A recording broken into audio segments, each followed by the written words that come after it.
Dear students, good morning all of you. आप सभी विद्यार्थियों का एसएसटी क्लासेस में स्वागत है। डियर स्टूडेंट्स, आज मैं आप लोगों के बोर्ड एग्जामिनेशन की तैयारी के लिए क्लास 10th का मैथमेटिक्स का कुछ इंपॉर्टेंट क्वेश्चन लेके आया हूँ।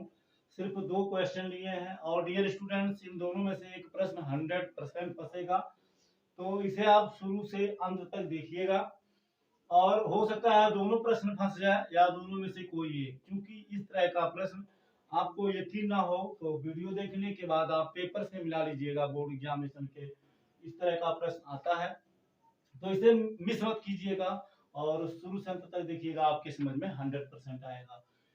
ठीक है, तो देखिए क्वेश्चन, हम 2 क्वेश्चन लिए हैं, क्वेश्चन 1 है और क्वेश्चन 2 है। तो पहला क्वेश्चन देखते हैं हम। दिया है निम्नलिखित आंकड़ों का मान 21 है, तो p का मान ज्ञात कीजिए। तो पहला दिया है x, ठीक है ना, जो चर है। फिर फ्रीक्वेंसी दिया है f, ठीक। तो हमारा जो चर राशि है, मतलब जो मान है, जो संख्याएं हैं, कितना है? पहला 10 है, फिर 15 है, फिर 20 है, फिर 25 है, फिर आपका 35 है। ठीक है ना। अब इसमें क्या है, जो आपका 10 है, जो संख्या 10 है, इसकी जो फ्रीक्वेंसी है, फ्रीक्वेंसी का मतलब बारंबारता कितना है? 6 है। 15 की बारंबारता 10 है, 20 की p है, और उसके बाद में 25 का कितना है? 10 है। 25 का 10 है और 35 का 8 है। ठीक है ना। और उसके बाद में यहाँ हम लिखते हैं, इसके बाद में हम जो हमारा नेक्स्ट स्टेप होता है, नेक्स्ट स्टेप में क्या होता है? नेक्स्ट स्टेप में होता है फ्रीक्वेंसी का और जो चर होता है उसका मल्टीप्लाई करते हैं। मतलब 10 6 बार इंक्लूड है, 15 10 बार इंक्लूड है, 20 p बार इंक्लूड है, 25 10 बार इंक्लूड है। और जब इसका माध्य निकाला जाता है, समांतर माध्य, तो कितना आता है? 21 आता है। तो कह रहा है p की जगह पर क्या रहेगा, तो यहाँ हम लिखते हैं योग। ठीक है ना, योग। अब योग लिखेंगे, अब इसको हम पूरा सम करेंगे, पूरा इसको जोड़ेंगे। तो जब पूरा हम जोड़ेंगे तो 10 में 6 जोड़ेंगे, कितना आएगा? 16 आएगा। 16 में 10 जोड़ेंगे, कितना आएगा? 26 आएगा। 10 में 6 जोड़ेंगे 16, 16 में 10 जोड़ेंगे 26, और 26 में 8 जोड़ेंगे तो 34 आएगा। ठीक है ना। और 34 में p जोड़ेंगे तो हमारा आएगा 34 प्लस p। ठीक। 10 8 18, 18 10 28, 28 एंड 6 34। ठीक है, प्लस p, क्योंकि p हमें पता नहीं है, यही निकालना है।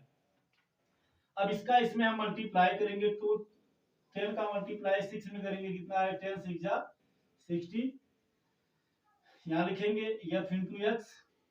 10 का मल्टीप्लाई 15 में करेंगे तो 150, p का मल्टीप्लाई 20 में करेंगे तो 20p, 10 का मल्टीप्लाई 25 में करेंगे तो 250, और 8 का मल्टीप्लाई 35 में करेंगे तो 8 5 जा 40, 8 5 जा 40, 0 4 क्लोजर, और 8 3 जा 24 एंड 4 28।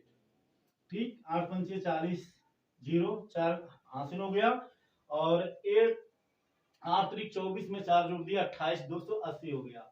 अब इसको भी हम जोड़ेंगे तो कितना हमारा?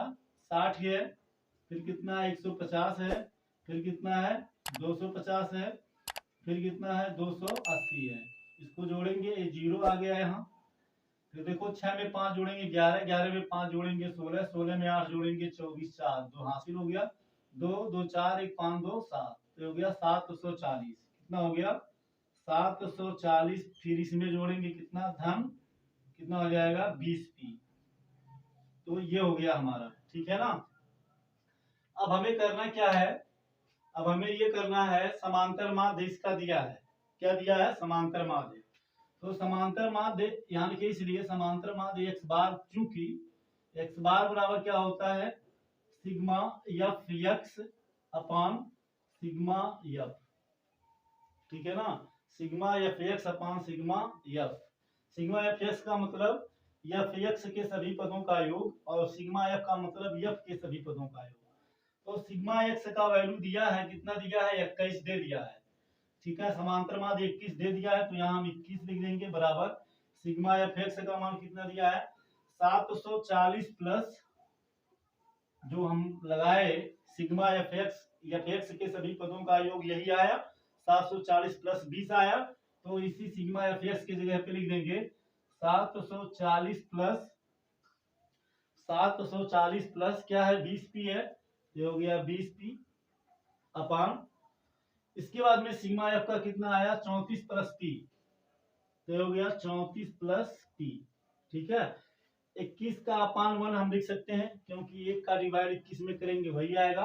अब इसका क्रॉस मल्टीप्लाई करेंगे तो 21 का गुणा किस में करेंगे 34 में, तो देखिए 21 गुणे 34, ठीक है ना, तो 4 एकम 4, 4 दूनी 8, ठीक, फिर 3 एकम 3 और 3 दूनी 6, 4 1 जा 4, 4 2 जा 8, 3 1 जा 3, 3 2 जा 6, ये 4 हो गया, 8 में 3 ऐड करेंगे तो 11 1 क्लोजर हो जाएगा 6 1 7, तो आ गया कितना 714 आ गया, कितना आ गया 714, तो हो गया 714, फिर प्लस इस 21 का गुणा इस पी में करेंगे, तो 21 का गुणा जब पी में करेंगे तो कितना हो जाएगा 21 पी बराबर 1 का मल्टीप्लाई करेंगे तो यही आएगा 740 प्लस 20 पी।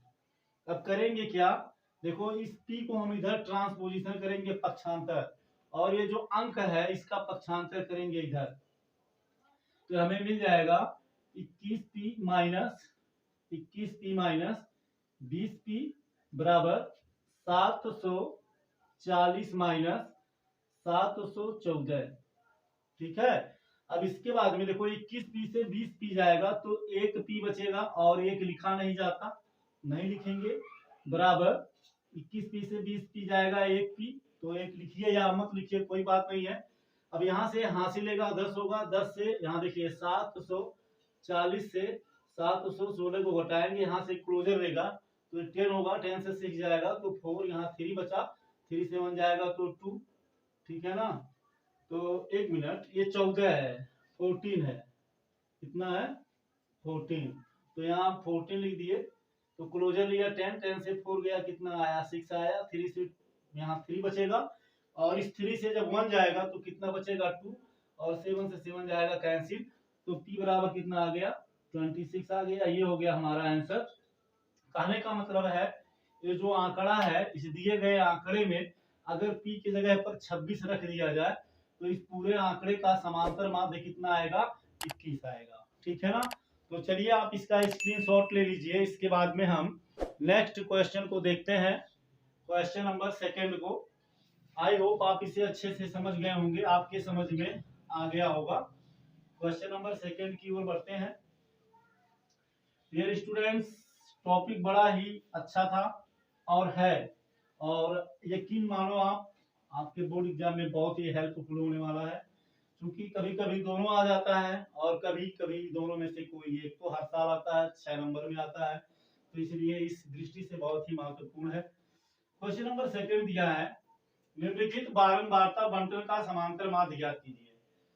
तो चलो पहले हम इस जो दिया हुआ है इसका टेबल जो सारणी दिया है उसको बनाते हैं।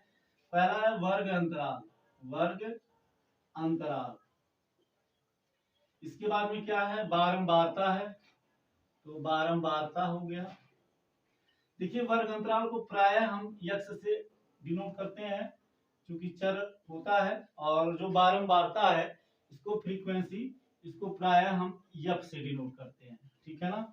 तो पहले इसको हम लिख लेते हैं। बारंबारता हमारा वर्ग अंतराल क्या है 0 से 10 है, फिर क्या है 10 से 20 है, फिर क्या है 20 से 30 है, फिर क्या है 30 से 40 है, फिर क्या है 40 से 50 है, 30 से 40 फिर 40 से 50 है, फिर क्या है 50 से 60 है, ठीक है ना, 50 से 60 है।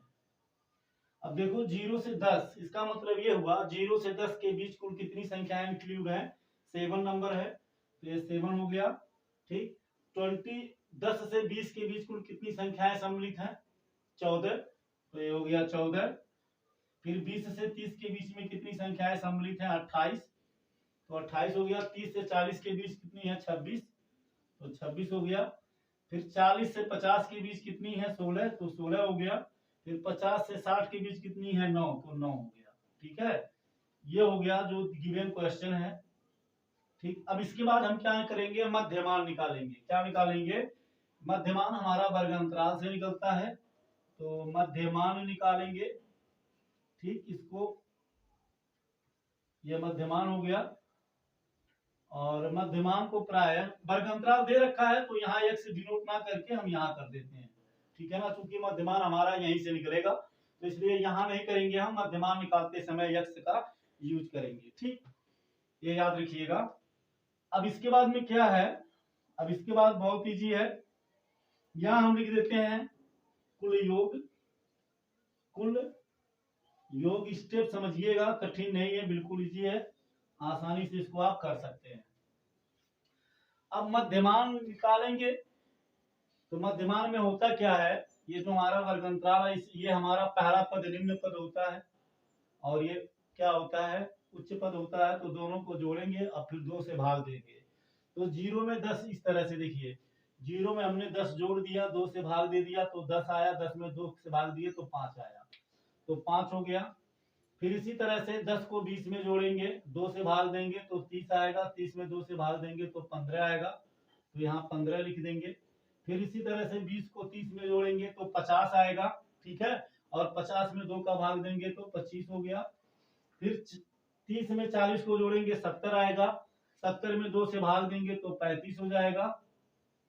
40 में 50 जोड़ेंगे, ये 50 है तो 90 आएगा, और 90 में 2 का भाग देंगे तो 45 आएगा। इसके बाद में हमारा क्या है? इसके बाद में है 50 में 60 जोड़ेंगे तो 110 आएगा, और 110 में जब 2 का भाग देंगे तो कितना आएगा? 55 आएगा। अब इसको यहाँ हम पहले जोड़ लेंगे, ये कितना आएगा? तो देखो 7 है, फिर 14 है, फिर 28 है, फिर 26 है, फिर उसके बाद में कितना है? 9 है। ठीक है ना, 7 है, 14 है, 28 है, 7, 14, 28, 26, फिर उसके बाद में 16 है, 16 के बाद क्या है? 9 है। अब इसको पहले हम जोड़ेंगे, तो 7, 4, 11, 8, 19, 1, 20, 5, 25, 25, 5, 30, 1, 31, 9, 40। ठीक, 40 का 0 हासिल लगा 4। अब देखो ये हो गया 1, 2, 1, 3, 2, 5, 1, 6, 4, 10। तो कुल कितना आ गया? 100 आ गया। कितना आ गया? 100। अब यहाँ हम लिखेंगे f इंटू एक्स, यानी जो बारंबारता है, बारंबारता का मल्टीप्लाई किसमें करेंगे? मध्यमान में। और मध्यमान में मल्टीप्लाई करने के बाद में हम यहाँ क्या करेंगे? लिख लेंगे। तो 7 का गुणा, ये हमारा f है और ये हमारा x है। ठीक, पहले क्या किए? वर्ग अंतराल बारंबारता को हमने लिख लिया, मध्यमान x का वैल्यू निकाला, उच्च और निम्न को जोड़ा। ठीक है ना, उच्च सीमा निम्न सीमा को जोड़ा, जोड़ने के बाद में 2 का भाग आया, उसके सामने भाग दिया, उसके सामने लिख दिया। फिर उच्च सीमा निम्न सीमा को जोड़ा, 2 से भाग दिया, यहाँ लिख दिया। वैसे इसको जोड़ के 2 से भाग दिया, यहाँ लिख दिया। फिर इसको जोड़ के 2 से भाग दिया, यहाँ लिख दिया। इसको जोड़ के 2 से भाग दिया, यहाँ लिख दिया। इसको जोड़ के 2 से भाग दिया, यहाँ लिख दिया। अब हम इसको हम x हो गया, ये हमारा बारंबारता है। अब बारंबारता का मध्यमान में गुणा करेंगे, अर्थात 7 का गुणा 5 में करेंगे 35 आएगा। अब हम 15 का गुणा 14 में करेंगे, तो 15 चौक को कितना होगा? 60 होगा, तो 0। अब यहाँ हासिल कितना बचेगा? 6 बचेगा। फिर 15 एकम 15, 15 में 6 जोड़ेंगे, कितना आएगा? 21 आएगा। उसके बाद में 25 का गुणा 28 में करेंगे, तो 25 अठे कितना होगा? 200। 25 अठे 200, तो ये 0 हो गया। 20 हो गया क्लोजर, यानी हासिल हो गया। अब 25 का गुणा 2 में करेंगे तो कितना आएगा? 25 दूनी 50, और 50 में 20 जोड़ देंगे तो कितना हो जाएगा? 70। ठीक, अब इसके बाद में आया हमारा 26 का गुणा 35 में करेंगे, तो 26 का गुणा हम जब 35 में करेंगे, 5 6 कम 30। ठीक, 0 3 हासिल हो गया। 5 दूनी 10, 3 13 हो गया। फिर 3 6 18, 8 1 हो गया हासिल। 3 दूनी 6 1 7 हो गया, तो 0 8 3 11 1 हासिल हो गया। फिर 7 1 8 1 9, तो ये हो गया 910। तो ये 910 हो गया। फिर 16 का गुणा 45 में करेंगे, तो 16 25 क्या होगा? 80, तो ये 0 हो गया। 8 हासिल हो गया। फिर 16 का गुणा 4 में करेंगे, 16 चौक को 64, और 64 में जब हम 8 जोड़ेंगे, 64 में जब हम 8 जोड़ेंगे तो कितना आएगा, 8 4 12 6 1 7, तो 72 आएगा। कितना आएगा, 72 आएगा। तो ये हो गया 72। फिर 9 का गुणा 55 में करेंगे, 9 पचे 45 के 5, 45 के 5, हाथ में लगा 4, फिर 9 पचे 45, 45 में 4 हम जोड़ेंगे तो कितना आएगा, 45 4 49 आएगा। तो ये 49 हो गया। अब इसको सारा हम जोड़ेंगे तो कितना है, देखिए 210 है, फिर क्या है, 210 के बाद 700 है, फिर उसके बाद में 910 है, फिर उसके बाद में 720 है, फिर इसके बाद में 495 है, और इसके बाद में हमारा क्या है, 35 है। तब देखो 5 को 5 में जोड़ेंगे तो 10, एक हासिल हो गया। फिर 1 1 2 2 4 9 13 3 16 1 17 हो गया, 17 7 एक हासिल हो गया। उसके बाद में 7 2 9 9 18 2 20 5 25 4 29 31, तो हो गया 3070। क्या हो गया, 3070, 3070।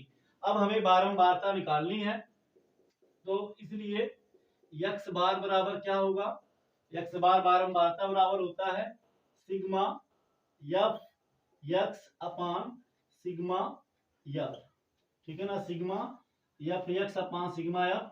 तो ये सिग्मा यफ यक्स का मतलब हुआ यफ और यक्स के गुणनफल का सिग्मा का मतलब योग, अर्थात यफ यक्स के सभी पदों का योग कितना आया, 3070। तो 3070 हो गया। सिग्मा एफ, तो सिग्मा एफ का वैल्यू, एफ का मतलब फ्रीक्वेंसी और सिग्मा का मतलब जोड़, तो एफ के सभी पदों का जोड़ कितना आया, 100 आया। तो यहाँ हमने 100 लिख दिया, बहुत ही आनंद, बहुत ही आराम से, बड़े ही प्रेम से। अब देखो ये 0 से 0 कट जाएगा, बचेगा कितना, 307। 307 में जब आप 10 का भाग देंगे तो ये आपका आएगा 30.7। ये हो गया हमारा आंसर, ठीक है ना। आप भाग दे के देख सकते हैं, देखिए 307 में जब 10 का भाग देंगे तो 10 तिया कितना आएगा, 30 आएगा, एक कट गया। अब इस टेबल अभी हम 100 पे पहुंच गए, 1 टाइम्स 100, तो अब ये 7 आया, यहाँ हम क्या करेंगे, 0 बढ़ाएंगे, यहाँ दशमलव लगा दिए, 0 10 सत्ते 70, तो इस तरह से हमारा आ गया 30.7। तो ये हो गया हमारा आंसर। तो डियर स्टूडेंट्स, बहुत ही इजी था और आसान था, और इस तरह के प्रश्न हम एक बार फिर कह रहे हैं कि बोर्ड एग्जाम में प्रत्येक वर्ष पूछे जाते हैं। तो इन दोनों क्वेश्चन में से दोनों भी आ सकता है या दोनों में से कोई एक आ सकता है, तो इसे मिस मत करिएगा। इसे एक तरह के क्वेश्चन को 2-4 बार लगाइएगा, और एग्जाम में बड़े ही आसानी से अगर आएगा तो 10 या 6, कम से कम 6 नंबर तो आप स्कोर कर ही लेंगे, और अधिकतम 14 नंबर। अब इसके बाद नेक्स्ट क्लास में मिलेंगे। वीडियो आपको कैसा लगा हमें जरूर कमेंट करके बताइएगा, और आप लोग अपना प्यार सपोर्ट जो दे रहे हैं उसे देते रहिए, और हम चाहेंगे कि आप अपना प्यार सपोर्ट हमेशा के लिए हमें देते रहे, और अपने मित्रों में शेयर करें, लाइक करें, और यदि आप हमारे चैनल पे नया है तो सब्सक्राइब करें, अपना सपोर्ट दें, जिससे कि आपको आने वाले वीडियो का नोटिफिकेशन आपको मिले। और एसएसटी क्लासेज में डियर स्टूडेंट्स क्लास 6 से लेकर के क्लास 12 तक के बच्चों का मैथ और साइंस की तैयारी कराई जाती है, और अच्छे तरह से कराई जाती है, जिससे कि आपको हेल्पफुल हो सके। तो डियर स्टूडेंट्स, आज की क्लास में बस इतना ही, फिर नेक्स्ट क्लास में मिलेंगे। थैंक यू सो मच, जय हिंद।